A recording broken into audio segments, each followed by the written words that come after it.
आदाब। एक अच्छी सी कहावत सुना था, ये वक्त भी चला जाएगा। तो अगर ये वक्त अच्छा है तो ये हमेशा रहने वाला नहीं है।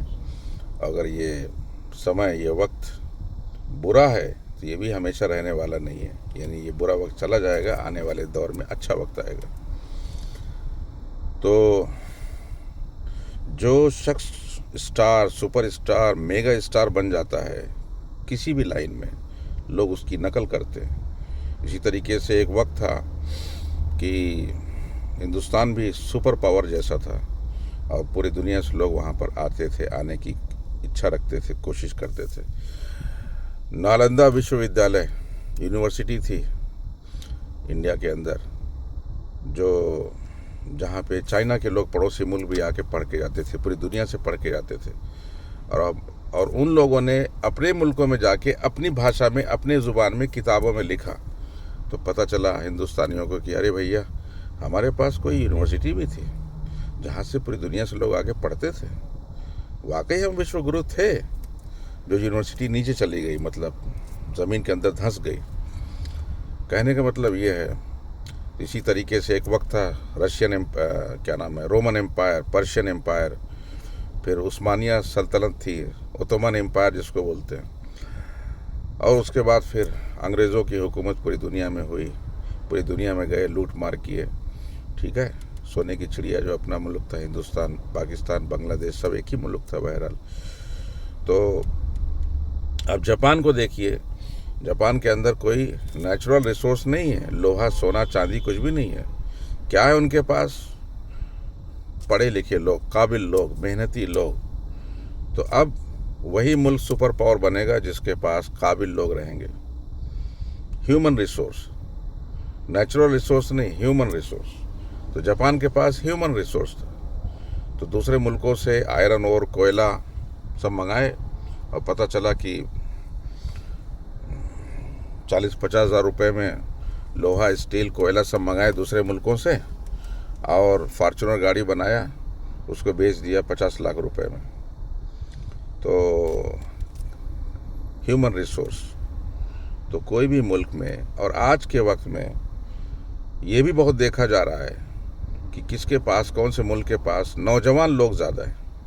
ठीक है, नौजवान लोग जिसके पास ज़्यादा हैं, वो मुल्क बहुत अमीर है। जो बहुत सारे मुल्क जिसको हम अमीर समझते थे, जिन्होंने पॉपुलेशन के ऊपर, आबादी के ऊपर पाबंदी लगाया, हम दो हमारे दो, यानी 2 बच्चे ज़्यादा पैदा नहीं कर सकते, आज वो मुल्क रो रहे हैं। उनकी आबादी बुढ़ी हो गई है, नौजवान नहीं है उनके पास। वो लोग बोले भैया शादी कर लो, बच्चे पैदा करो, हम तुमको पैसा देंगे। ठीक है, ऐसी नौबत आ गई है उन लोग की। अच्छा, शादी नहीं कर सकते, बगैर शादी का ही बच्चा पैदा कर लो, कोई बात नहीं। अच्छा, शादी करने में, नौकरी में मसला हो रहा है, नौकरी का दिक्कत है, तो एक काम करो, जाओ, छुट्टी हम देते हैं, पैसा, तनख्वाह मिलती रहेगी, जाओ छुट्टी मनाओ, हनीमून मनाओ, बच्चे पैदा करो। ये आ गया है सो कॉल्ड डेवलप्ड कंट्रीज़, जो तरक्की याफ्ता मुल्क माने जाते हैं, एडवांस मुल्क माने जाते हैं, उनके पास ये हालत हो चुकी है। ठीक है, कि जो पॉलिसीज़ उन्होंने अपनाया था कि आबादी को रोको, ये रोको, वो रोको, आज वो लोग रो रहे हैं।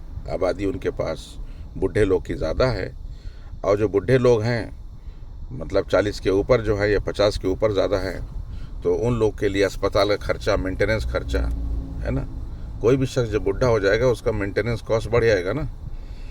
तो ये हालत हो गई उन लोग के लिए। तो नौजवान लोगों की बड़ी कीमत है भैया, और मैं यही कहूँगा कि नौजवान का मतलब 10 साल की उम्र तक उसको 5-6 हुनर आप सिखाइए। 10 से 15 साल की उम्र तक उसके पास हर साल एक हुनर सीख सकता है कोई बच्चा। अच्छा, 2-3 महीने लगा के हर साल एक हुनर सीखता है। 18-20 साल की उम्र तक उसके पास 40-50 हुनर सीख सकता है, स्किल्स। ठीक है, स्किल्स के ऊपर ध्यान दीजिए, ज़्यादा से ज़्यादा हुनर सीखिए। आप न्यूज़पेपर देखेंगे एम्प्लॉयमेंट वगैरह के लिए, नौकरी वगैरह के लिए, तो उसमें जॉब पोस्टिंग जो रहेगी, 100 लेबर चाहिए, लेबर तो खैर स्किल लेबर की मैं बात कर रहा हूँ, 100 कारपेंटर चाहिए, 100 प्लम्बर चाहिए, 1000 क्या बोलते स्टील फैब्रिकेटर चाहिए, 100-200 चाहिए, और उसमें डिग्री होल्डर कितने चाहिए? 5 इंजीनियर चाहिए, 10 इंजीनियर चाहिए। कहने का मतलब ये है कि मार्केट में डिग्री होल्डर्स बहुत ज़्यादा हैं, उतनी नौकरियां हैं नहीं। लोगों को हुनरमंद आदमी चाहिए। आप आके बोलोगे मैंने ये डिग्री, मैंने वो डिग्री, मैंने, सामने वाला बंदा बोलेगा कि भाई ये काम है, क्या ये काम कर सकते हो? कर सकते हो तो उसका सर्टिफिकेट दिखाइए और ये काम करके बताइए। हुनर जो काम किया रहेगा बंदा। तो ब्लाइंडली 22-23 साल की उम्र तक अपने बच्चों को सिर्फ ग्रेजुएट के पीछे मत भागिए। कोई भी ग्रेजुएट के पीछे मत भागिए। भागना है, बड़ा शौक है, भागिए, कोई मसला नहीं, लेकिन ग्रेजुएट होने तक कम से कम 30-40 हुनर सिखाइए उसको। ठीक है, वो आपका बेटा कभी बेकार नहीं रहेगा, आपकी औलाद, बेटा बेटी कोई बेकार नहीं रहेगा, काम पे लग जाएंगे इंशाल्लाह। ठीक है। और खर्चे का मीटर चालू जैसा ज़िंदगी में खर्चे का मीटर चालू है, उसी तरीके से कमाने का भी उसका मीटर चालू रहेगा, बेकार कभी नहीं बैठेगा।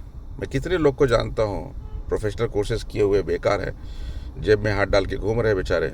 वो क्या बोलते हैं ना, सरजमीन दक्कन में ऊपर शेरवानी अंदर हैरानी।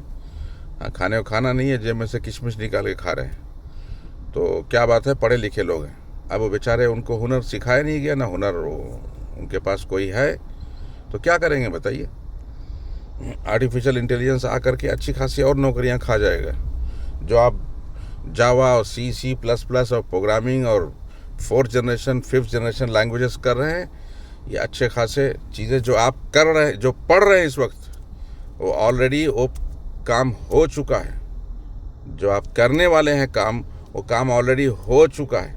आप क्या नया करोगे? ठीक है। अगर आपका बच्चा बहुत ही काबिल है वाकई, तो ठीक है, उसको लाइन में जाने दीजिए। लेकिन ब्लाइंडली एक एवरेज ग्रेजुएट्स आप बना रहे हो, 22 साल 25 साल तक उसकी उम्र ज़ाया करके, फिर उसको नौकरी के पीछे वो भाग रहा है बेचारा, तो मैं तो ये बोलूँगा कि आप अपनी औलाद के साथ जुल्म कर रहे हैं। समझ गया ना बात को?